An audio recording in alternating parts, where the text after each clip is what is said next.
মানুষের জন্য আমার বয়ফ্রেন্ড সেরা রে। হ্যাঁ আমি তো কবি ফকির বানাই আমি সেরা। ঝগড়া করার লাগে আমার বয়ফ্রেন্ড সেরা রে। গুই সাপতে কথা কইস না, তোর লগে কথা কইতে ভালো লাগে না। এই হালার বেড়া তুই গুইসাপ, তুই আমার পিছনে পিছনে ঘুরছস, আমি তোর পিছনে গেছি বসছস আমার আমার প্রপোজাল অ্যাকসেপ্ট করে নাও, আমার প্রপোজাল অ্যাকসেপ্ট করে নাও। ওটাই তো আমার জীবনের সবচেয়ে ভুল ছিল। জান শুনো, ঝগড়া করে না, একটা কথা বলি। ওয়ালা সবটা সময় তো উল্টা পাল্টা কথা কস।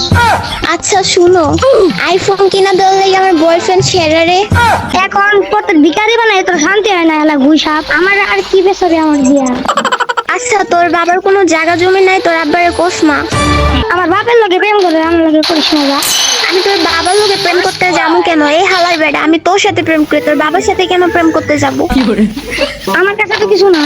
কিছু না থাকলে তোর জায়গা সম্পত্তি আছে না, তোর বাপে কি তোরে দিব না? না আচ্ছা তুমি কি মেসেঞ্জারে আসো? না মুই দি খালামাক বাড়ি আইছি। ওরে বিডি তোরে কইছি যে তুই কি মেসেঞ্জার ইউজ করো? করার মধ্যে করে একটু সোনো পাউডার, হ্যাঁ ও আবার নাই। আওয়ার সময় করো তাহলে ইউজ করে আইছি। তা তোরে কইছি তুই কি মেসেঞ্জার চালাইতে পারো বিডি? হ্যাঁ চালাইতে পারলে তো কামই হইতে। খালামাক বাড়ি আওয়ার সময় আইছি অটোতে, একটা কাম হরবা আনে, তুমি চালাবা আনে, তোমার পিছে মুই বমু আনে।